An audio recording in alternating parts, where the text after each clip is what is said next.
ஓம் நம சிவாய. எல்லோரும் இன்புற்றிருக்க நினைப்பதுவே அல்லாமல் வேறொன்றும் அறியேன் பராபரமே. ராஜ வாழ்க்கையை ஆரம்பிக்க போகும் தனுசு ராசி நண்பர்களுக்கும் தோழிகளுக்கும் பிள்ளைகளுக்கும் பெரியோர்களுக்கும் வணக்கம். இப்போ உள்ள காலகட்டத்துக்கு ஒவ்வொரு நிமிஷத்தையும் எப்படி நம்ம கடக்க போறோம், எதை தொட்டாலும் தோல்வி, எந்த வேலை செஞ்சாலும் அதுல ஒரு தடை, எந்த வேலைக்கு போனாலும் அதுல ஒரு திருப்தி இல்லாதது, வருமானம் உயர்வு இல்லை, அந்த சூழ்நிலைகள் நமக்கு ஏத்தது மாதிரி அமையல. அதனால அந்த வேலையை விட்டு உடனே வெளியில வரக்கூடிய சூழ்நிலை, அப்படியே எல்லாத்தையும் சமாளிச்சு நம்ம சூழ்நிலைக்காக அந்த வேலையில இருப்போம் அப்படின்னாலும் அங்க பல பேருடைய போட்டி, பொறாமை, எந்த ஒரு முன்னேற்றமும் இல்லாம கஷ்டங்கள் மட்டும் அதிகமா இருக்கிறது, உழைப்பு அதிகமா இருக்கும், அதுக்கேற்ற வருமானம் இல்லாம இருக்கிறது, அதனாலேயே அந்த வேலையில ஒரு திருப்தி இல்லாதது. அடுத்து குடும்ப பிரச்சனை, குடும்பத்துல ஒரு வருமானம் இல்லாம, ஒரு சந்தோஷம் இல்லாம, நினைச்சதை செய்ய முடியாதால, இது மாதிரியான பொருளாதார காரணத்தினால குடும்பத்துல பிரச்சனைகள், அதனால வாங்கின கடனை வட்டி கட்ட முடியாம கடன்காரர்களுடைய தொந்தரவு, நேர்மைன்னு அந்த தொழிலில் லாபத்தை பார்க்க முடியாத சூழ்நிலை, சரியான வேலையாட்கள் அமையாதது, அப்படியே வெளிநாட்டுக்கு போனாலும் ஆசைப்பட்ட தொழில் வேலை அமையாத சூழ்நிலை, 100 மடங்கு கஷ்டம் அப்படின்னா ஒரு 30-40% தான் பயன் இருக்குது. சரி வந்துட்டோமே அப்படிங்கிற சூழ்நிலையால அந்த வேலையை செய்ய வேண்டிய சூழ்நிலை, வெளிநாட்டு வேலையை, அது மாதிரியான சூழ்நிலை கைதியாக மாட்டிக்கிறது. இப்படி பல பிரச்சனைகளை தனுசு ராசி நண்பர்களும் தோழிகளும் இப்ப சிக்கிக்கிட்டு வாழ்வா சாவாங்கிற போராட்டத்துல இருப்பீங்க. அது மட்டும் இல்ல, இந்த வாழ்க்கையே பிடிக்காது, வாழவே பிடிக்காது, எதை எடுத்தாலும் கோபம், எதை எடுத்தாலும் ஒரு விரக்தி, ஒரு சோர்வு. வாழ்க்கையில கஷ்டமே ஒரு வாழ்க்கையா இருந்தா அதை எப்படி ஏத்துக்க முடியும்? ஏதோ சின்ன சின்ன சந்தோஷம், ஒரு இன்பம், ஒரு வெற்றி, ஒரு மகிழ்ச்சி, இதெல்லாம் இருந்தா தானே வாழ்க்கை ஒரு ரசிக்கிறது மாதிரி போகும். எப்போதுமே ஒரு டார்ச்சர், ஒரு நிம்மதி இல்லாத ஒரு குழப்பம், இப்படிப்பட்ட வாழ்க்கை இருந்தா யாருக்கு தான் வாழ பிடிக்கும்? யார் தான் சந்தோஷமா இருப்பா? அந்த ஒரு குழப்பத்திலே இருப்பீங்க, அந்த ஒரு டென்ஷன்ல இருப்பீங்க, எதெடுத்தாலும் கோபம், யாரை பார்த்தாலும் கோபம். இப்படியான ஒரு சூழ்நிலையில தனுசு ராசி நண்பர்களும் தோழிகளும் இப்ப வாழ்ந்துட்டு இருக்கீங்க. இந்த வாழ்க்கைக்கு நடுவுல தான் உங்களுக்கு ஒரு அற்புதமான ஒரு விடிவு காலம் வருகிறது. எவ்வளவு கஷ்டப்பட்டிருந்தாலும் ஒரு சின்ன சந்தோஷம் கிடைக்குமா அப்படின்னு ஏங்கி இருப்பீங்களே, அந்த சந்தோஷத்தை கொடுக்கக்கூடிய ஒரு காலகட்டம். நீங்களும் ராஜாவாக போறீங்க, சிம்மாசனம் உங்களுக்காக தயாரா இருக்கு. இது வரைக்கும் ராஜ வாழ்க்கை வாழணும் அப்படின்னு ஆசைப்பட்டிருப்பீங்க, இது வரைக்கும் தொழில வேலையில நமக்கான சிம்மாசனத்துல உட்காரணும் அப்படின்னு ஆசைப்பட்டிருப்பீங்க, அதெல்லாம் நடக்காம போயிருந்திருக்கும், கிடைக்காம போயிருந்திருக்கும். இப்ப அந்த சிம்மாசனம் ஆசைப்படுகிறது உங்க மேல, அந்த ராஜ வாழ்க்கை ஆசைப்படுது உங்க மேல. இப்படி ஒரு காலகட்டம் அமையுமா? உங்களுக்கு அமைஞ்சிருக்கு அப்படின்னா நம்பினால் நல்லது நடக்கும். இது அமைஞ்சிருக்கா இல்லையா அப்படிங்கிறது நீங்க நம்புறத பொறுத்து இருக்கு. நம்பிட்டீங்க அப்படின்னா இந்த வீடியோ கடைசி வரைக்கும் பாருங்க.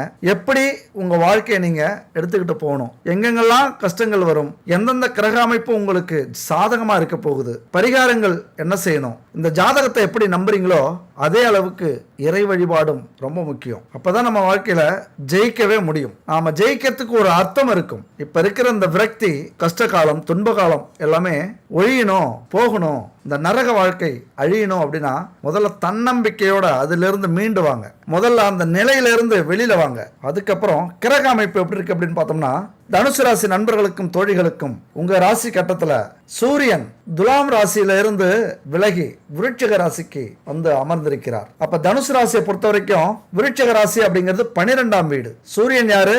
ராஜா. இருக்கிற கிரகத்திலேயே முதன்மையானவர். அவர் ஒரு கௌரவத்தோட, ஒரு விவேகத்தோட, ஒரு வேகத்தோட, தன்னம்பிக்கையோட, பயபக்தியோட செயல்படக்கூடியவர். சூரியனை பொறுத்த வரைக்கும் பக்தி சேர்ந்த ஒரு வலிமை இருக்கும். சூரியனாலே ஒரு தந்தை. எப்படி ஒரு தந்தையானவர் வீரத்தோடும் விவேகத்தோடும் பயபக்தியோடும் குடும்பத்துல செயல்படுவாரோ, நல்லா நீங்க கவனிச்சு பாத்தீங்கன்னா தெரியும். தந்தையா இருக்கிறவர் அவசரப்பட மாட்டார், நாளையும் யோசிப்பார், செயல்படும் போது ஒரு நிதானம் இருக்கும். அந்த நிதானம் நமக்கெல்லாம் இருக்காது. அதுதான் சூரியன். இப்ப அந்த சூரியன் விருட்சிக ராசிக்கு உங்கள் வீட்டுக்கு 12ஆம் வீட்டுக்கு வந்திருக்கிறார். 12ஆம் வீடு அப்படிங்கிறது விரயஸ்தானம். 12ஆம் வீடுங்கிறது உங்களுக்கு மறைவு ஸ்தானம். அப்ப விரயஸ்தானம் அப்படின்னா ஒண்ணுமே இல்லாம எப்படி விரயம் பண்றது, எப்படி செலவு பண்றது, தவிச்சிருப்பீங்க, வருத்தப்பட்டிருப்பீங்க. ஒரு ஸ்டோர் ரூமுக்கு போனா நீங்க ஆசைப்பட்டதை வாங்கியிருக்க மாட்டீங்க, விலைப்பட்டியலை பார்த்து போராடி குறைச்சி அதுக்கப்புறம் வாங்கியிருப்பீங்க. ஒரு ஹோட்டலுக்கு போனா விலைப்பட்டியலை பார்த்து சாப்பிட்டிருப்பீங்க. அந்த காலகட்டம்லாம் மறைய போகுது.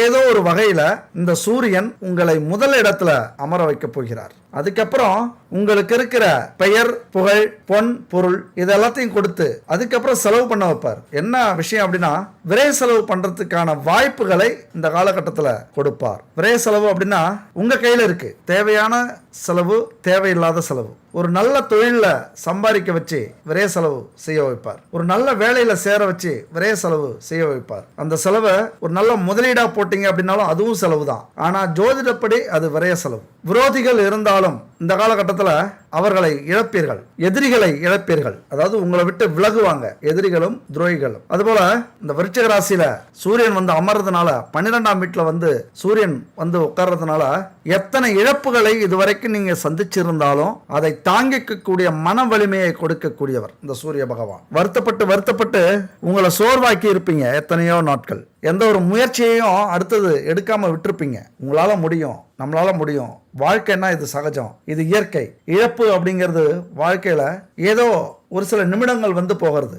எதை இழந்தாலும் நம்ம மீண்டுமே அடைஞ்சிடலாம். ஆனா தன்னம்பிக்கையை மட்டும் இழக்கக்கூடாது வாழ்க்கையில. நீங்க எந்த ஒரு விஷயத்துக்கும் இதை பொருத்தி பாருங்க. கடன் வந்தாலும், கஷ்டம் வந்தாலும், துன்பம் வந்தாலும், நோய் வந்தாலும், பண நஷ்டம் வந்தாலும், உறவுகளை இழந்தாலும், சொந்தங்களை பிரிந்தாலும் தன்னம்பிக்கையை மட்டும் விட்டுறாம இருந்தீங்க அப்படின்னா இதெல்லாம் மீண்டு வரக்கூடியவை. தன்னம்பிக்கையை மட்டும் இழக்கக்கூடாது. அந்த தன்னம்பிக்கை இந்த காலகட்டத்தில் உங்களுக்கு கிடைக்கும். அதுதான் முக்கியமான விஷயம். பணத்தை கூட கோடிக்கணக்கில் இழந்தாலும் தன்னம்பிக்கை இருந்துச்சு அப்படின்னா அடுத்தது ஒரு தொழில் வேலை செஞ்சு அந்த பணத்தை கொண்டு வந்துடலாம். ஆனால் தன்னம்பிக்கையவே கூடவே இழந்துட்டீங்க அப்படின்னா வாழ்க்கை முடிஞ்சுது. அப்போ தன்னம்பிக்கை அப்படிங்கிற ஒரு விஷயம் இந்த காலகட்டத்தில் உங்களுக்கு கிடைக்கும். அதுபோல குடும்பத்தில் ஆணாக நீங்க இருந்தால் பெண்ணையும், பெண்ணாக இருந்தால் ஆணையும், அதுபோல கணவனாக இருந்தால் மனைவியையும், மனைவியாக இருந்தால் கணவனையும் புரிந்து கொள்ளக்கூடிய காலகட்டம் இது. அதாவது நடத்தையை நமக்கு நேர்மையா, உண்மையா, அன்பா இருக்காங்களா அப்படிங்கிறத இந்த காலகட்டத்தில் புரிஞ்சுப்பீங்க. அது நல்லதோ கெட்டதோ இந்த சூரிய பகவான் உங்களுக்கு புரிய வைப்பார். அதுபோல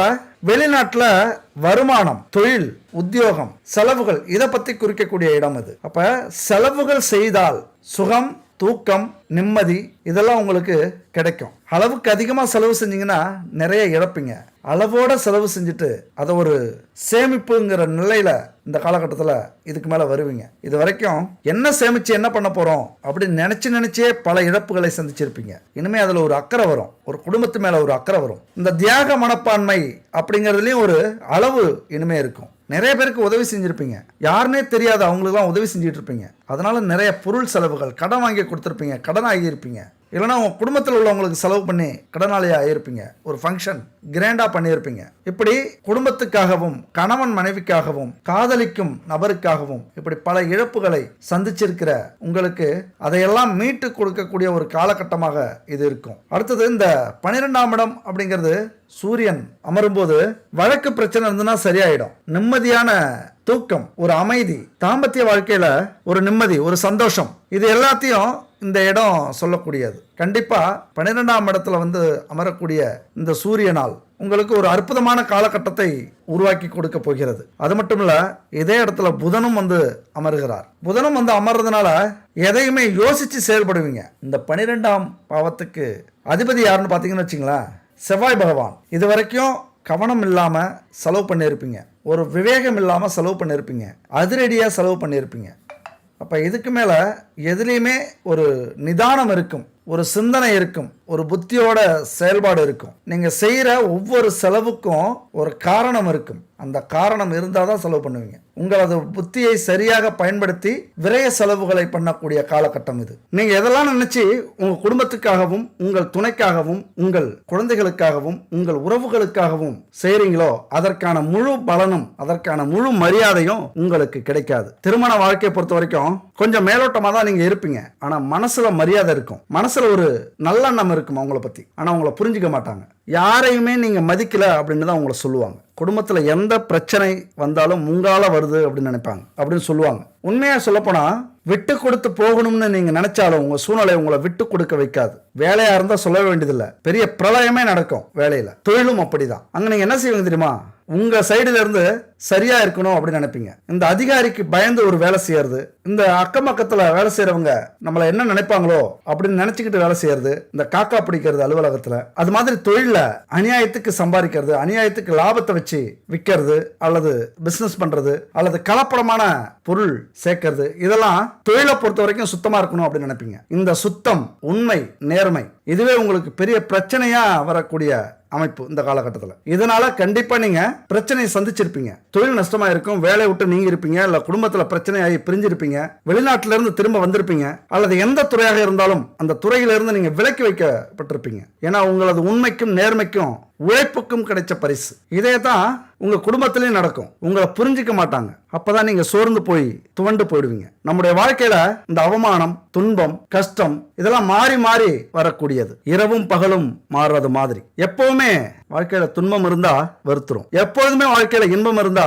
திகட்டிடும். அதனாலதான் இன்பமும் துன்பமும் மாறி மாறி நம்ம வாழ்க்கையில வந்துகிட்டே இருக்கு. வாழறதுக்கு ஒரு பிடிப்பையும் கொடுக்கக்கூடியது அதுதான். இருந்தாலும் சில நேரத்துல வாழ்க்கையில இருக்கிற கஷ்டங்களை நினைச்சு நினைச்சு மனம் வருத்தம் அடையும் போது இந்த விஷயத்தை மட்டும் ஞாபகம் வச்சுக்கோங்க. எப்பயாவது மலை ஏறி இருக்கீங்களா? கடினமா மலை ஏறிட்டு மலை உச்சியில போய் நின்று அந்த அற்புதமான காட்சியை பார்த்தோம் அப்படின்னா எப்படி இருக்கும்? சொர்க்கமே தெரியுமா? அவ்வளவு கஷ்டப்பட்டு மலை ஏறி இருப்போம், எல்லாத்தையும் மறந்துடுவோம். அது ஒரு அழகான காட்சியா மலைக்கு மேல இருக்கும். அந்த இயற்கையை ரசிக்கிறதுக்கு 1000 கோடி கண்கள் வேணும் அப்படின்னு நினைப்போம். ஏறி வந்த பாதையை மறந்துடுவோம். இது 100க்கு 100 உண்மைங்க. நாங்க ஒரு டூருக்கு போயிருந்தோம். Munnar Eravikulam national park. எத்தனை பேர் போயிருக்கீங்கன்னு தெரியல. மூணாருக்கு போனீங்க அப்படின்னா கண்டிப்பா இரவிக்குளம் நேஷனல் பார்க்கு போயிட்டு வாங்க. பெரிய பெரிய ஃபாரின் எந்தெந்த நாட்டுக்கெல்லாம் போனா அந்த மாதிரியான காட்சி கிடைக்குமோ அப்படி அங்க எங்களுக்கு கிடைச்சது. ஆனா அந்த மலை ஏறும்போது நாங்க பட்ட கஷ்டம் இருக்கு, ரொம்ப கஷ்டம். ஏண்டாப்பா வந்தோம் அப்படின்னு கூட நினைச்சிட்டோம். பாதி வழியில திரும்பி போயிடலாமான்னு கூட நினைச்சோம். ஆனா அங்க போனதுக்கு அப்புறம் தான் தெரியுது இன்னும் எவ்வளவு தூரம் வேணாலும் இதுக்காக நடக்கலாம் அப்படின்னு. இது ஒரு ரியல் இன்சிடென்ட்டுங்க. அதுதான் வாழ்க்கை. இதை மட்டும் நீங்க புரிஞ்சுக்கங்க. ஒரு சின்ன ஸ்டோரி. குரு சீடர்கள் கேள்விப்பட்டிருப்பீங்க. எப்போதுமே ஒரு 10 பேருக்கு குரு வந்து பாடம் எடுத்துக்கிட்டே இருப்பார். அவங்க இறை வழிபாட்டுக்காக ஒரு நாட்டில இருந்து இன்னொரு நாட்டுக்கு, ஒரு ஊர்ல இருந்து இன்னொரு ஊருக்கு போறது உண்டு. அப்படி போகும்போது ஒரு 10 சீடர்களோட குரு போறாரு. சில நாட்கள் உணவு, தண்ணி இதெல்லாம் கிடைக்குது போற வழியில. ஒரு நாள் சுத்தமாவே கிடைக்கல. தண்ணி கிடைக்கல, தாகம் அதிகமா இருக்கு, சாப்பாடு கிடைக்கல, பசி அதிகமா இருக்கு, நடக்க முடியல, சோர்வு. ஏதாவது ஒரு இடத்தை பார்த்து நம்ம ஓய்வு எடுக்கலாம் அப்படின்னு நினைக்கிறாங்க. இருட்டும் ஆயிடுச்சு. கடைசி வரைக்கும் அன்னைக்கு ஃபுல்லா அவங்களுக்கு தண்ணியும் சாப்பாடும் கிடைக்கல. ஒரு இடத்துல போய் உறங்க போறாங்க நைட்ல. அப்ப படுக்கும் போது அந்த குரு சொல்றாரு, எல்லாம் கொடுத்த இறைவனுக்கு நன்றி அப்படின்னு சொல்லிட்டு படுக்கிறார். அப்ப அதுல ஒரு சீடர் எழுந்திருச்சு பொறுக்க முடியாம கேட்கிறாப்ல, பசி தாகத்தெல்லாம் பொறுக்க முடியாம, குருவே எதுவுமே இன்னைக்கு நமக்கு கிடைக்கல, பசிக்குது உணவு கிடைக்கல, தாகம் எடுக்குது தண்ணி கிடைக்கல, ஒரு ஓய்வு எடுக்கிறதுக்கு ஒரு வீடு கூட கிடைக்கல, ஆனா எல்லாமே இன்னைக்கு கொடுத்த இறைவனுக்கு நன்றின்னு சொல்றீங்களே அப்படின்னு கேட்கிறாப்ல. அந்த சீடன் கேட்ட கேள்விதான் எல்லாருடைய மனசுலயும் இருந்தது, மற்ற சீடர்களுக்கும். ஆனா அந்த குரு சொன்ன பதில், அந்த ஒரு வார்த்தை கேட்டு எல்லா சீடர்களுக்குமே அந்த நேரத்துல அந்த பசி, தாகம், உடல் அசதி எல்லாமே போயிடுச்சான். அப்படி அந்த குரு என்ன சொல்லியிருப்பார் கொஞ்சம் சிந்திச்சு பாருங்க. இந்த வீடியோட கடைசியா நம்ம பார்க்கலாம். சரி, அடுத்து பார்த்தோம்னா சுக்கிரன் தனுசு ராசிக்கு மாறுகிறார். சுக்கிரன் யாரு? சொர்க்கத்தை ஒரு மனிதனுக்கு காட்டக்கூடியவர். வாழ்ற வாழ்க்கையில இந்த பூமியிலே வாழும்போது சொர்க்கத்தை ஒரு மனிதனுக்கு காட்டக்கூடிய கிரகம் சுக்கிரன். அதாவது உல்லாச வாழ்க்கை, எதுலையுமே ஒரு லக்ஸரியா வாழறது. அது திருமண வாழ்க்கையாக இருந்தாலும், வேலையாக இருந்தாலும், தொழிலாக இருந்தாலும், எந்த ஒரு செயலாக இருந்தாலும் அதுல சந்தோஷம், அதுல வெற்றி.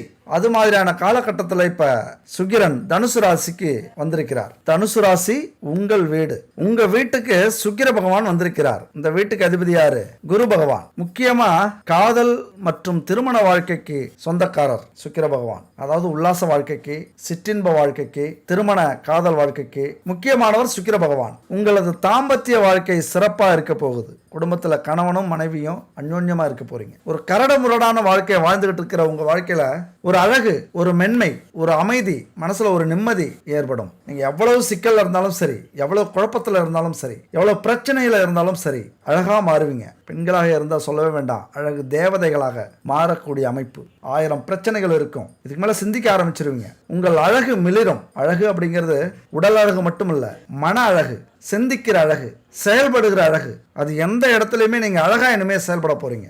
அழகுக்கு சொந்தக்காரர், அழகுக்கு அதிபதி சுக்கிர பகவான். அவர் உங்க ராசிக்கு வந்திருக்கிறார். இந்த காலகட்டத்தை பயன்படுத்திக்கிட்டு அழகா இருக்கிற இந்த அமைப்பை பயன்படுத்திக்கிட்டு எப்படி வாழ்க்கையில முன்னேறலாம், எப்படி வாழ்க்கையில அடுத்த ஸ்டெப் எடுத்து வைக்கலாம், எப்படி இந்த பிரச்சனையிலிருந்து மீண்டு வரலாம். இங்க என்ன தெரியுமாங்க, ஒரு மனுஷனுக்கு 1000 பிரச்சனைகள் இருந்தாலும் ஒரு 10 நிமிஷம் அமைதியா யோசிச்சாங்க அப்படின்னா அந்த பிரச்சனையெல்லாம் தூக்கி போட்டுட்டு புதுசா சிந்திக்கிற அந்த தைரியம் வலிமை வந்துடும். அது மாதிரியான ஒரு காலகட்டம் இது.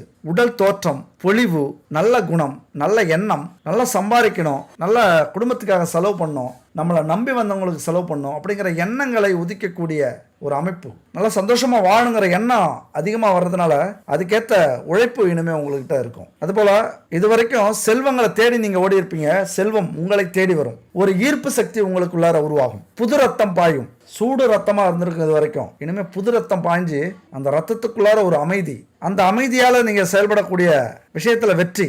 அதாவது வாழ்க்கையில என்னென்னலாம் நீங்க அனுபவிக்கணும்னு நினைச்சீங்களோ அனைத்து சுகங்களையும், அனைத்து சுப நிகழ்ச்சிகளையும், அதனால் ஏற்படுகிற மகிழ்ச்சிகளையும் அனுபவிக்க போகிற காலகட்டம் இது. அதுக்கு என்ன பண்ணுவீங்க, நம்மளால முடியும், இதுக்கு மேல நான் யாருன்னு காட்டுறேன், எனக்கு சின்ன சின்ன பிரச்சனை எல்லாம் ஒரு பிரச்சனையே இல்லை, லட்சக்கணக்கில் கடன் இருக்கா இதெல்லாம் ஒரு பிரச்சனையா, எனக்கு இருக்கிற வலிமைக்கு, மன வலிமைக்கு, உடல் வலிமைக்கு, சிந்தனைக்கு என்னால் உழைக்க முடியும், ஜெயிக்க முடியும் அப்படின்னு காட்டக்கூடிய ஒரு அமைப்பாக இந்த அமைப்பு இருக்குது. அதாவது உங்களுக்கே ஆசை வந்துடும், அவ்வளவுதான். ஆசை அப்படிங்கிறத விட பேராசை வந்துடும். இந்த பேராசையை நீங்க நேர்மையான வழியில பயன்படுத்தினீங்க அப்படின்னா நான் சொன்னது மாதிரி அனுபவிக்கக்கூடிய அத்தனை சுகங்களையும் இந்த காலகட்டத்தில் அனுபவிப்பீங்க. அது மட்டும் இல்ல, வாழ்க்கைக்கு என்னென்ன வசதிகள் இனிமே தேவையோ, எப்படியெல்லாம் கணவனையோ மனைவியையோ சந்தோஷப்படுத்த முடியுமோ, உங்கள் பெற்றோர்களை சந்தோஷப்படுத்த முடியுமோ, உங்களது பிள்ளைகளை சந்தோஷப்படுத்த முடியுமோ, அந்த அளவுக்கு சந்தோஷப்படுத்துவதற்காகவே இனிமே உழைக்க போறீங்க, கஷ்டப்பட போறீங்க. என்னதான் உழைச்சி என்ன புண்ணியம் அப்படிங்கிற ஒரு விரக்தி இருந்ததுல அதெல்லாம் தூக்கி போட்டுட்டு நம்ம குடும்பத்துக்காக நம்ம உழைப்போம், கஷ்டத்தை அனுபவிச்சோம், துன்பத்தை அனுபவிச்சோம், இதெல்லாம் நம்முடைய கர்மா, இதை அனுபவிக்கணும்னு இருக்கு, அதனால அனுபவிச்சோம். அப்ப நமக்கான சந்தோஷ காலமும் இருக்கு, நம்ம நல்லா நிம்மதியா சந்தோஷமா வாழணுங்கிற அமைப்பும் இருக்கு, அதையும் அனுபவிக்க தயாராகும், அதற்கான முயற்சியை செய்வோங்கிற ஒரு எண்ணத்தை கொடுக்கக்கூடிய காலகட்டம் இது. உங்கள் ராசிக்கே சுக்கிர பகவான் வருகிறார், அனுபவிக்காத எல்லாத்தையும் இனிமே அனுபவிக்க வச்சிருவார். அடுத்து கடகராசியில செவ்வாய். செவ்வாய் யாரு? போர்க்காரகன். 8வது வீட்டுக்கு வரார். ஆண்களாக இருந்தால் கொஞ்சம் எச்சரிக்கையா இருக்க வேண்டிய அமைப்பு, பெண்களாக இருந்தா தாலி பலத்தை சொல்லக்கூடிய அமைப்பு. இந்த காலகட்டத்தில் உடல்நிலை கொஞ்சம் வீக்கா நீங்க நினைப்பீங்க, ஏன்னா மனசே இங்க சோர்ந்து போயிருக்கு. மனசு சோர்ந்தா உடலும் சோர்ந்து போயிருக்கும், அதனால பல நோய்கள் எட்டி பார்த்திருக்கும். உங்கள் துணை கணவனாக இருந்தா அவங்களை கவனிக்க வேண்டிய காலகட்டம் இது. அதாவது யுத்த களத்தை நீங்க சந்திக்கக்கூடிய காலகட்டம். இங்க என்ன வேணாலும் நடக்கலாம். மிகப்பெரிய போராட்டமே சொல்லக்கூடிய இடம் இந்த இடம். எங்க குடும்பத்துல, வேலையில, தொழில நீங்க என்னெல்லாம் பண்றீங்களோ, எந்த செயலெல்லாம் இனிமே செய்ய போறீங்களோ, காலையில எழுந்திரிச்சதுல இருந்து இரவு தூங்க போறதுக்கு முன்னாடி வரைக்கும் என்னென்னலாம் செய்ய போறீங்களோ எல்லாத்துலயும் ஒரு போராட்டத்தை சந்திக்கக்கூடிய ஒரு அமைப்பை காட்டுது. அதுல எது வேணாலும் நடக்கலாம். நல்லது நடக்கலாம், கெட்டது நடக்கலாம், எதிர்பாராதது நடக்கலாம், எதிர்பார்த்த யோகம் வரலாம், விபத்து இருக்கலாம், காயம் இருக்கலாம். அதுபோல எந்த ஒரு செயலை செஞ்சாலும் கொஞ்சம் எச்சரிக்கையா இருக்க சொல்லக்கூடிய காலகட்டம் இது. 8வது இடம் அப்படிங்கிறது உங்களை பொறுத்த வரைக்கும் நல்லது சொல்லக்கூடிய இடம் இல்லை, நீங்க எச்சரிக்கையா இருக்க வேண்டிய இடம். ஏன்னா இப்பதானே எல்லாமே நல்லது நடக்கும் அப்படின்னு சொன்னீங்க அப்படின்னு கேட்கலாம். நம்ம வாழ்க்கையில யாராவது ஒரு மனுஷன் பிறந்ததுல இருந்து இறக்குற வரைக்கும் சிரிச்சுக்கிட்டே பிறந்து செத்தாங்க அப்படின்னு யாராவது சொல்ல முடியுமா? முடியாது. ஏற்றம் இறக்கம் இருந்துகிட்டு தான் இருக்கும், இன்பம் துன்பம் இருந்துகிட்டு தான் இருக்கும், மேடு பள்ளம் இருக்க தான் செய்யும், இரவு பகல் வரத்தான் செய்யும். அதுபோல 8வது இடம் அப்படிங்கிறது நீங்க எச்சரிக்கையா இருக்க வேண்டிய இடம். வழக்கு, வம்பு, மோதல், நஷ்டம், வீண் அலைச்சல், தகாத காரியங்களை செய்யறது, நீங்காத பகையை ஏற்படுத்தக்கூடியது, மனசுல மனசஞ்சலம் உருவாகக்கூடியது. இந்த இடத்துல ரொம்ப எச்சரிக்கையா இருக்கணும். நண்பர்கள்ட்ட பழகும் போது விரோதத்தன்மை உருவாகும், ஆண் பெண்கிட்ட பழகும் போது மனசஞ்சலம் உருவாகும். அதோட நின்னா பரவாயில்ல, அதுக்கு மேல மூவ் ஆகும் போது கௌரவ பிரச்சனை, கோர்ட்டு கேஸ், ஊரை விட்டு போறது, இல்ல ஜெயிலுக்கு போறது, இப்படியான இடத்தை சொல்லக்கூடிய இடம் இந்த 8வது இடம். வீண் செலவுகள், கருத்து மோதல்கள், அதனால வரக்கூடிய சண்டை சச்சரவுகள், அதாவது கெட்ட வழியில உங்களுக்கு லாபத்தை கொடுக்கும்ல அந்த இடத்தை சொல்லக்கூடிய இடம் இந்த 8வது இடங்கிறது. அப்ப லாபம், உங்களுக்கு லாபம் கிடைச்சதுன்னா அந்த இடத்தை சொல்லக்கூடியது. சில பேர் சொல்லுவாங்க, இந்த சண்டையால நமக்கு ஒரு லாபம் இருந்தது, கெட்டதுலயும் ஒரு நல்லது நடந்தது அப்படின்னு சொல்லுவாங்கல்ல, நிறைய சொல்ல கேட்டிருப்பீங்க. அது மாதிரியான அமைப்பு இந்த காலகட்டத்தில் உருவாக்கக்கூடிய அமைப்பு இருக்கும். அது நல்லதோ கெட்டதோ உங்க கையில தான் இருக்குது. கடகராசியில செவ்வாய் வர காலகட்டத்தில் ரொம்ப ஆக்ரோஷமா இருக்கும். நான் இப்ப சொன்ன அமைப்பெல்லாம் பிரச்சனைகள் வரும். அப்படிலாம் வரக்கூடாது அப்படின்னா இருக்கவே இருக்கார் முருகன், அந்த வேலவன், அந்த சரவணன் இருக்கவே இருக்கார். மனசுல தெய்வத்தை நினைச்சுக்கிட்டு எந்த ஒரு விஷயத்தையும் அமைதியா இருந்து வேடிக்கை பார்த்தீங்க அப்படின்னா நீங்க தப்பிச்சிடலாம். தலையிட்டீங்க அப்படின்னா பிரச்சனைல சிக்கி நம்ம உறவு விட்டு, வீடை விட்டு, ஊரை விட்டு தலைமறைவு வாழ்க்கை வாழ வேண்டிய சூழ்நிலை வந்துடும். அப்ப இது மாதிரியான காலகட்டத்தில் நம்ம மனசை அலைப்பாய விடக்கூடாது. இந்த நேரத்தில் ரொம்ப வீரியமாக இருக்கும், நம்முடைய ரத்தம் சூடு அதிகமாக இருக்கும். ஒரு இடத்துல நல்லா சிந்திப்பீங்க, செயல்படுவீங்க. இன்னொரு இடத்துக்கு வந்தீங்கன்னா உங்கள் ரத்தம் சுறுசுறுப்பாக இருக்கும், வேகமாக இருக்கும். ஏதாவது வீண் சண்டை போடக்கூடிய சூழ்நிலை ஏற்படும். அங்கெல்லாம் மனசை அமைதிப்படுத்தணும் அப்படின்னா அந்த முருகனை நினச்சிக்கிறது நல்லது. ஏன்னா செவ்வாய்க்கு தெய்வம் முருகன். முருகா அப்படிங்கிற திருநாமத்தை ஒரே ஒரு முறை சொன்னீங்கன்னா நிம்மதி ஆயிடுவீங்க, மனசு தெளிவாயிடும். ஏற்கனவே நமக்கான பிரச்சனைகள்லாம் காரணம் என்ன? கர்மா, நாம செஞ்ச தவறுகள் முன்னாடி முன்ஜென்மத்தில். அப்ப பல பிறவிகளாக தொடர்ந்து வரக்கூடிய அந்த துன்பங்கள், வினைகள் எல்லாமே பறந்து போயிடும் அப்படின்னு சொன்னவர் யாரு? அருணகிரிநாதர். அவர் சொல்லியிருக்காரு. அதனால தினமும் கோவப்படுற நேரத்தில் முருகனை நினைச்சுக்கங்க. முருகா முருகா முருகா.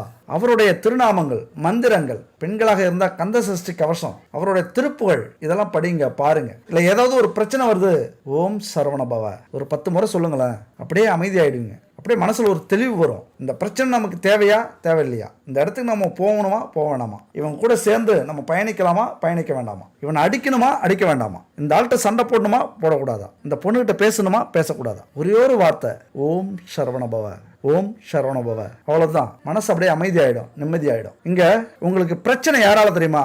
உங்களுக்கு எதிரியே உங்களால் உருவாக்கப்பட்டவர்கள் தான். அது யாராக இருந்தாலும், நண்பர்களாக இருந்தாலும், உறவினர்களாக இருந்தாலும், இவங்க தான் எதிரியா வருவாங்க. வெளியில இருந்து வரமாட்டாங்க. அவங்கெல்லாம் மிருதுவா நயமா பேசி உங்களை வசியப்படுத்த முயற்சி பண்ணுவாங்க. அவங்க வேலையை செஞ்சுக்க, சாதிக்க முயற்சி பண்ணுவாங்க. யாரா இருந்தாலும் அன்போட உங்களுடைய பேச்சாற்றலால நீங்க சமாளிப்பீங்க, சாதிப்பீங்க. இருந்தாலும் உங்களுக்கு எதிரி உங்க கூட இருக்கிறவங்க தான். அந்த விஷயத்துல நீங்க எச்சரிக்கையா இருக்கணும். உங்களை எதிரியா நினைக்கிறதுக்கு காரணம் என்ன தெரியுமா? நேர்மை, உண்மை, உழைப்பு. அதுல போட்டி, பொறாமை அதிகம். அதுக்காக உங்களது வாழ்க்கைய, உங்களுக்காகவே உங்க கூட பிறந்த இந்த குணத்தை விட்டுறாதீங்க. உண்மையை சொல்லி நன்மையை செய்தால் உலகம் உன்னிடம் மயங்கும். நிலை உயரும் போது பணிவு கொண்டால் உயிர்கள் உன்னை வணங்கும். உண்மை என்பது அன்பாகும், பெரும் பணிவு என்பது பண்பாகும். இந்த 4 கட்டளை அறிந்த மனதில் எல்லா நன்மையும் உண்டாகும். 6 மனமே யாரு, அந்த ஆண்டவன் கட்டளை யாரு, சேர்ந்து மனிதன் வாழும் வகைக்கு தெய்வத்தின் கட்டளை யாரு, தெய்வத்தின் கட்டளை யாரு. அடுத்து பார்த்தோம்னா ரிஷபராசியில குரு, தனுசு ராசிக்கு 6வது வீடு. அந்த இடம் குரு பகவான் உங்களது செல்வ வளத்தை, உங்களது பொருளாதாரத்தை, உங்களது தெய்வீக குணத்தை, பக்தியை, நல்ல எண்ணங்களை, நல்ல செயல்பாடுகளை சொல்லக்கூடியவர். ஆனால் அதே நேரத்தில் அவர் இருக்கக்கூடிய 6வது இடம் அப்படிங்கிறது கடன், நோய், எதிரி, அதை சொல்லக்கூடிய இடம். இந்த விஷயத்திலையும் நீங்க எச்சரிக்கையா இருக்கணும். கடன் உங்கள் கட்டுப்பாட்டுக்குள்ளார வரணும் அப்படின்னா எச்சரிக்கையா இருக்கணும். இந்த காலகட்டத்தில் நோய்கள் வெளிப்பட்டா அதை உடனே மருத்துவமனைக்கு போய் பார்க்கணும், அலட்சியப்படுத்தக்கூடாது. நான் சொன்ன மாதிரி எதிரிகள் உருவாவாங்க, கண்டுக்க கூடாது. அதாவது அமைதியா இருக்கக்கூடிய ஒரு காலகட்டம் இது. இப்போ 1 வருஷமாவே இந்த விஷயத்தால ரொம்ப தொல்லைகள் இருந்திருக்கும். நல்லது செய்ய வேண்டிய குரு பகவான் இந்த 1 வருட காலமாகவே ஒரு சரியில்லாத இடத்துல போய் இருக்கார். அதனால இந்த விஷயத்தெல்லாம் எச்சரிக்கையா இருக்க வேண்டிய காலகட்டம் இது. எந்த ஒரு ஜாதகத்திலையும் குரு இருக்கிற இடம் மிக முக்கியமான இடம். அதை வச்சுதான் குலதெய்வ அனுக்கிரகம் இருக்கா, முன்னோர்களுடைய ஆசீர்வாதம் இருக்கா, இதெல்லாம் கணிக்க முடியும். யாருக்கெல்லாம் குலதெய்வ ஆசீர்வாதம் இல்லையோ அவங்க எல்லாம் வாழ்க்கையில பிறப்பிலிருந்து இறப்பு வரைக்கும் உறவினர்கள் மூலமாகவும், சொந்தங்கள் மூலமாகவும், சமூகத்தின் மூலமாகவும் எந்த ஒரு உதவிகளையும், பயனையும், அனுசரிப்பையும், நன்மைகளையும், ஆதாயங்களையும், பயன்களையும் பெறவே முடியாது. அவமானங்களை மட்டும்தான் அடைவாங்க. நிராகரிப்பு அதிகம் இருக்கும். அதனால ஜாதகத்துல வலிமை இழந்திருக்கும் நிலை இருந்தா குருவினுடைய வலிமை பொறுத்து தான் இந்த காலகட்டத்தில் உங்களால ஜெயிக்க முடியுமா அப்படின்னு சொல்ல முடியும். வியாழக்கிழமையில மஞ்சள் நிறத்துல லட்டு செஞ்சு தட்சிணாமூர்த்திக்கு நைவேத்தியமா வணங்கிட்டு கோவிலுக்கு வர பக்தர்களுக்கு வியாழக்கிழமை லட்டு தானமா கொடுங்க. மங்களகரமான மஞ்சள் நிறத்துல பொருட்கள் எதுவாக இருந்தாலும் கொடுங்க.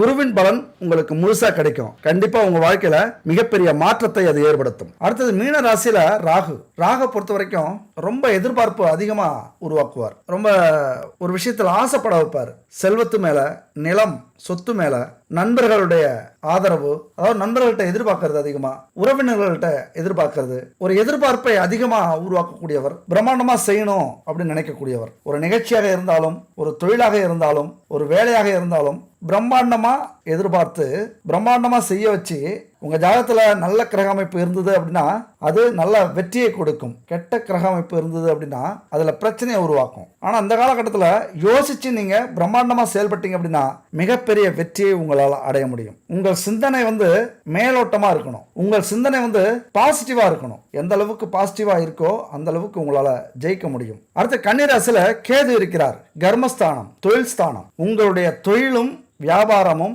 வணிகமும் வேலையும் அதுபோல உத்தியோகமும் சிறப்பா இருக்கணும் அப்படின்னா அதிதேவதை யாரு? விநாயகர். கேது பக்தியை சொல்லக்கூடியவர், ஆன்மீக குணத்தை சொல்லக்கூடியவர். இந்த காலகட்டத்தில் எந்த அளவுக்கு கடவுளை நம்புகிறீர்களோ, எந்த அளவுக்கு இறை வழிபாட்டை நீங்க நடத்துறீங்களோ, எந்த அளவுக்கு பரிகாரங்களை செஞ்சுக்கிறீங்களோ, எந்த அளவுக்கு கடவுளை தேடி போறீங்களோ அந்த அளவுக்கு உங்களது தொழில வேலையில பெரிய லாபம் உருவாகும். அதனால பெயர், புகழ், பதவி, கௌரவம், பட்டம் இது எல்லாத்திலையுமே மிகப்பெரிய வெற்றியை அடையலாம். நான் சொல்ற ராஜ வாழ்க்கை உங்களுக்கு இவரால் தான் கிடைக்கக்கூடிய வாய்ப்பு. ஏன்னா தொழில் ஸ்தானத்துல இப்ப கேது பகவான் இருக்கிறார். கேது பகவான் நமக்கு மோட்சத்தை காட்டக்கூடியவர், நம்ம வாழ்க்கையில அமைதியை, நிம்மதியை காட்டக்கூடியவர். அப்ப இறை வழிபாடு அப்படிங்கிறது ரொம்ப முக்கியம். கேது அப்படின்னா விநாயகர். எப்பொழுதுமே எந்த ஒரு கடவுளாக இருந்தாலும் நம்ம கும்பிட போனோம் அப்படின்னா விநாயகர் தான் ஃபர்ஸ்ட் கும்பிட சொல்லுவாங்க. அப்ப அவர் தான் உலகத்துல அந்த விஷயத்துல உயர்வானவர் தொழிலை பொறுத்த வரைக்கும். அப்ப விநாயகரை வணங்கி நீங்க எந்த ஒரு தொழிலையும் முன்னெடுத்தீங்க அப்படின்னா கண்டிப்பா உங்களது தொழில் அபரிதமான வெற்றியை அடையும். அது மட்டும் இல்ல, விநாயகர்னு மட்டும் இல்ல, கேது அப்படின்னா பக்தி. உங்க இஷ்ட தெய்வம், குலதெய்வம் யாரை வணங்கலாலும் சரி, வணங்கிட்டு ஒரு விஷயத்தை ஆரம்பிச்சிங்க அப்படின்னா அதுல வெற்றி கிடைக்கும். அடுத்தது இப்ப நம்ம சொல்ல போற விஷயம் முக்கியமான பரிகாரம். நம்ம ஒவ்வொரு வீடியோலையுமே பரிகாரம்னு ஒண்ணு சொல்லிட்டு இருக்கோம். அதை எத்தனை பேர் கடைபிடிக்கிறீங்க அப்படின்னு தெரியாது. ஆனா விடாம கடைபிடிச்சிங்க அப்படின்னா கண்டிப்பா உங்க வாழ்க்கை மாறும். இது 100% உண்மை. நான் அனுபவிச்ச விஷயங்கள் அத்தனை பரிகாரமும் நிறைய பேருக்கு சொல்லி அவங்க உண்மையா உங்களது வாக்கு பலிக்குதுங்க, இந்த பரிகாரத்தெல்லாம் செய்யறோம் அப்படின்னு நிறைய பேர் சொல்லியிருக்காங்க. நிறைய பேர் நடக்கல அப்படிங்கிறாங்க. ஏன் நடக்கலன்னு கேட்டா கரெக்டா செஞ்சீங்களா அப்படின்னா விட்டுடுறாங்க பாதியிலேயே. குறைஞ்சபட்சம் ஒரு பரிகாரத்தை ஒரு வருஷமாவது முழுசா முடிக்கணும். 12 மாதங்கள் 12 ராசிக்கும் போகக்கூடிய பரிகாரமாக அது இருக்கும். ஒவ்வொரு மாசத்துக்கும் ஒவ்வொரு ராசி, அந்த ராசிக்குள்ளார 3 நட்சத்திரங்கள் அடங்கியிருக்கு. இதெல்லாமே நம்முடைய பரிகாரங்கள் அதிகபட்சம் ஒரு வருஷத்துக்காவது நீங்க கடைபிடிச்சிட்டீங்க அப்படின்னா உங்க வாழ்க்கையே கண்டிப்பா மாறும். இது 100% அனுபவம். அப்ப இந்த பரிகாரத்தை எடுத்துங்க. இது பஞ்சபூதங்களுக்கான பரிகாரம். பஞ்சபூதங்கள்னா என்னங்க? நம்முடைய உடல், ஆன்மா ரெண்டுமே பஞ்சபூத சக்தியால ஆதிக்கம் செலுத்தப்பட்டிருக்கு. அப்ப பஞ்சபூதங்கள் அப்படின்னு சொல்லக்கூடியது நீர், நிலம், காற்று, ஆகாயம், நெருப்பு. அப்ப இந்த பஞ்சபூதங்கள் நம்முடைய ஒவ்வொரு செயலிலும், வேலையிலும், தொழிலிலும் பரவி இருக்கு. அதை சார்ந்துதான் நம்ம எதையுமே செய்யறோம். அப்ப இதை எல்லாத்தையும் சமநிலையில நம்ம வச்சிருந்தா மட்டும்தான் தொழிலையோ வாழ்க்கையிலயோ முன்னேற முடியும். ஏதாவது ஒண்ணுக்கு ஒண்ணு அதிகமாச்சு அல்லது குறைஞ்சது அப்படின்னா பல விஷயத்துல நஷ்டம் அடைவோம், பிரச்சனையை சந்திப்போம், விபத்துகள் ஏற்படும். அதனால நம்ம வாழ்க்கையை பறிகொடுக்கக்கூடிய நிலைக்கு ஆளாகும். நிறைய தொல்லைகள், தொந்தரவுகள் ஏற்படும். அப்ப இந்த உலகமே இயங்கிறதுக்கு காரணம் இந்த பஞ்சபூதங்கள் தான். இதெல்லாம் புராணங்கள்ல சொல்லப்பட்டது. புராணங்கள் அப்படின்னா சும்மா இல்ல, நம்முடைய முன்னோர்கள் அவர்களுடைய சக்தியை பயன்படுத்தி இதெல்லாம் கண்டுபிடிச்சிருக்காங்க. அப்ப மனிதனுக்கு பஞ்சபூதங்கள் அப்படின்னா 5 குணங்கள், 5 புலன்கள், 5 மனித மேம்பாடுகள், இதையெல்லாமே சொல்லக்கூடியது, இதுல ஆதிக்கம் செலுத்தக்கூடியது. அப்ப பஞ்சபூத சக்திகளை 5 மூர்த்திகள், பிரம்மன், உருத்திரன், மகேஸ்வரன், சதாசிவன், விஷ்ணு, இந்த 5 பேரும் ஆட்கொண்டிருக்கிறார்கள். பஞ்சபூத சக்திகளான பராசக்தி, ஆதிசக்தி, இச்சாசக்தி, கிரியாசக்தி மற்றும் ஞான சக்திகள் இதெல்லாமே பஞ்சபூத சக்திகள். அப்ப இவைகளுக்கான பரிகாரங்களையும் மந்திரங்களையும் நம்ம செய்யும் போது இந்த பஞ்சபூத சக்திகள் நமக்கு ஆட்டோமேட்டிக்கா கிடைக்கும், சமநிலையில இருக்கும். அதனாலதான் இந்த பஞ்சபூத பரிகாரம்ங்கிறது உங்க வாழ்க்கையில கண்டிப்பா மிக மிக முக்கியமானது. இது வரைக்கும் எந்த பரிகாரத்தை நீங்க கடைசி வரைக்கும் செய்றீங்களோ இல்லையோ, இந்த பஞ்சபூத பரிகாரத்தை செய்யுங்க. பஞ்சபூத சக்திகள் நமக்கு கிடைச்சாலே எல்லாத்துலயும் நம்ம கில்லியா மாறிடுவோம், கெத்தாயிடுவோம். அவ்வளவு சக்தியும் நமக்கு நம்முடைய மனசையும் உடம்பையும் தெளிவுபடுத்தும். அதுக்கு என்னென்ன தேவைகள் அப்படின்னு பாத்தீங்கன்னா பஞ்சகவ்ய விளக்கு, பஞ்சகவ்ய சாம்பிராணி, பஞ்சகவ்ய அகர்பத்தி, பஞ்சதீபத்திரி, பஞ்சதீப எண்ணெய், இது எல்லாமே பஞ்சபூதங்களை தன்வசப்படுத்தக்கூடிய பொருட்கள். இந்த 5 பொருளும் உங்க வீட்டுல பரிகாரம் செய்யற காலகட்டம் மட்டும் இல்ல, எப்போதுமே இருந்ததுன்னா உங்க வீட்டுல அவ்வளவு சக்தி கிடைக்கும். கிடைக்கும் பஞ்சபூத சக்திகள். அப்ப இந்த பஞ்சகவ்ய விளக்கு, சாம்பிராணி, அகர்பத்தி எல்லாம் எப்படி செய்யறாங்க அப்படின்னா, பசுமாட்டிலிருந்து எடுக்கக்கூடிய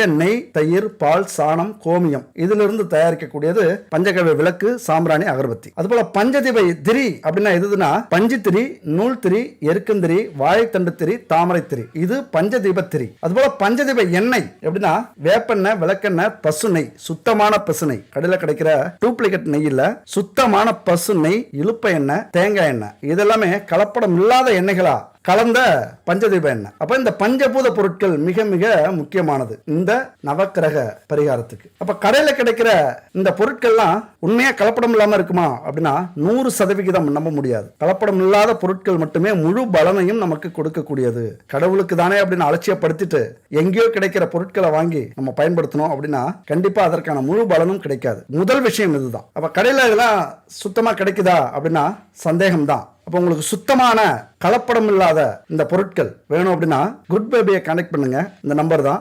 9340688626. இந்த நம்பர் கனெக்ட் பண்ணுங்க. எல்லாமே கலப்படம் இல்லாத சுத்தமான பொருட்களா தயாரிச்சிருக்காங்க, பூஜை பொருட்கள். அது மட்டும் இல்ல, நம்ம குடும்பத்துக்கு தேவையான, ஆரோக்கியத்துக்கு தேவையான கலப்படம் இல்லாத ஹெர்பல், நவ தானியங்கள், இப்படி இயற்கையில கிடைக்கக்கூடிய பொருட்களை வச்சு நிறைய ப்ராடக்ட் தயாரிச்சிருக்காங்க. விருப்பப்படுறவங்க வாங்கி பயன்படுத்துங்க. முக்கியமா இந்த பூஜை பொருட்கள் கலப்படம் இல்லாம இங்க வாங்கிக்கங்க. இல்லைன்னா உங்களுக்கு எங்க கிடைக்குதோ அங்க வாங்கிக்கலாம். இப்ப இந்த பொருளா ரெடி பண்ணிக்கங்க. இது எப்ப பண்ணலாம்? அந்த நவக்கிரக பரிகாரம் எப்ப பண்ணலாம் அப்படின்னா, அமாவாசை முடிஞ்சு 5வது நாள், அதே போல பௌர்ணமி முடிந்து 5வது நாளாக வரக்கூடியது மகா சக்தியான பஞ்சமி திதி. அப்ப அமாவாசை, பௌர்ணமி, அது மட்டும் இல்ல செவ்வாய், வெள்ளி, இந்த நாள்லயும் இந்த பரிகாரத்தை செய்யுங்க. அப்ப இந்த பஞ்சபூத பொருட்களை வச்சுக்கிட்டு காலையில 3 மணியிலிருந்து 4:30 பிரம்ம முகூர்த்தத்துல எழுந்திருச்சு குளிச்சுட்டு வீட்டு வாசலை சுத்தப்படுத்தி பச்சரிசி கோலமாவால, நல்லா கேட்டுங்க, பச்சரிசி கோலமாவால கோலம் போட்டுங்க. அதுக்கப்புறம் 5 முகங்கள் கொண்ட குத்து விளக்குல இந்த பஞ்சதீப எண்ணெய கலந்து விளக்கேற்றி வைங்க. அப்புறம் பஞ்சகாவிய விளக்குல நெய், சுத்தமான நெய்யை ஊத்தி தீபம் ஏத்திக்கங்க. அதுக்கப்புறம் பஞ்சகாவிய விளக்கு, பஞ்சகாவிய சாம்பிராணி, அகர்பத்தி இதெல்லாம் ஏத்தி வச்சுக்கோங்க. வீடு மங்களகரமா இருக்கட்டும். எல்லா ரூம்லயும் புகை பரவட்டும். அங்க இருக்கிற கெட்ட சக்திகளை போக்கும். இதெல்லாம் செஞ்சுட்டு பரிபூரணமா இறைவனை வேண்டிக்குங்க. இந்த மந்திரத்தை சொல்லுங்க. அதாவது 108 முறை இந்த மந்திரத்தை சொல்றது ரொம்ப நல்லது. 1 மணி நேரம் ஆகும், பரவாயில்ல, மனப்பாடம் பண்ணீங்க.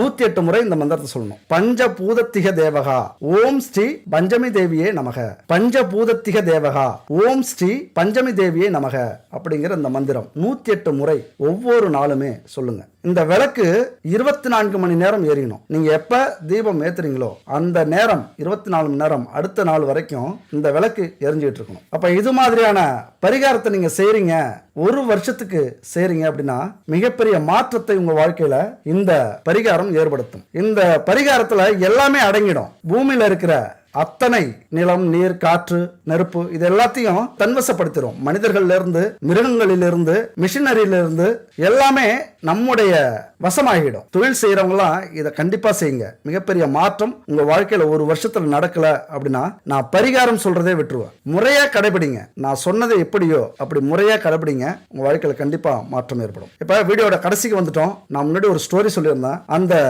குரு என்ன சொல்லி இருப்பார் அப்படின்னு யோசிச்சிங்களா? கமெண்ட்ஸ்ல சொல்லுங்க. அதாவது அந்த குரு என்ன சொல்றாரு அப்படின்னா, பசியை கொடுத்த, தாகத்தை கொடுத்த, உடல் அசதியை கொடுத்த இறைவா உனக்கு நன்றி அப்படிங்கிறார். அதாவது எதையோ ஒன்றை கொடுக்கிறார் அப்படின்னு அவருடைய மனம் சொல்லுது. அதுவே இறைவன் கிட்ட இருந்து வருது அப்படின்னு அவர் நினைக்கிறார். இதுல இருந்து நம்ம என்ன தெரிஞ்சுக்கணும் அப்படின்னா, இப்படி சொல்றதுக்கெல்லாம் ஒரு பெரிய மனசு வேணும், ஒரு புரிதல் வேணும். அதனாலதான் அவர்கள் எல்லாம் மகானாக இருக்கிறார்கள், அவர்கள் எல்லாம் குருக்களாக இருக்கிறார்கள், அவர்கள் எல்லாம் ஞானிகளாக இருந்தார்கள். இப்படி நம்ம நினைச்சுக்கிட்டாலே, இந்த கஷ்டத்தை கொடுத்த இறைவா உனக்கு நன்றி, இதனால நான் பல பாடங்களை கத்துக்கிட்டேன், பல மனிதர்களை புரிஞ்சுக்கிட்டேன், பல செயல்கள்ல இருந்து தெளிவு அடைஞ்சிட்டேன், அதற்கு நன்றின்னு சொல்ற அந்த குணம் இருக்குல்ல, அந்த பெரிய மனித தன்மை எல்லாராலையும் முடியாது, ஞானிகளால் மட்டும்தான் முடியும். இப்படி நீங்க இதை புரிஞ்சுக்கிட்டீங்க அப்படின்னா நீங்களும் ஞானிகள் தான். அப்ப நம்ம வாழ்க்கையில வெற்றி அடையணும் அப்படின்னா நம்மளை கேலி, கிண்டல், அவமானம் இதெல்லாம் செய்த அத்தனை பேருக்கும், இதையெல்லாம் கொடுத்த கடவுளுக்கும் நன்றி சொல்லிட்டு உங்க வாழ்க்கையை ஆரம்பிங்க. நம்ம வாழ்க்கையில ஒரு நேரத்துல ஜெயிச்சு சிறப்பா வாழ்றோம், மிகப்பெரிய கோடீஸ்வரர்களாக வாழ்றோம் அப்படின்னா நாம பட்ட கஷ்டங்களும் துன்பங்களும் தான் காரணம். அந்த துன்பங்களும் கஷ்டங்களும் நம்மளை பக்குவப்படுத்தி இருக்கு, நம்மளை செதுக்கி இருக்கு அப்படின்னு அர்த்தம். இது 100% உண்மை. அப்ப இது மாதிரியான புரிதல் தான் நம்மளை நம்ம வாழ்க்கையில வெற்றி அடைய வைக்கும். அடுத்த ஒரு அற்புதமான வீடியோல சந்திக்கலாம். நன்றி, வணக்கம்.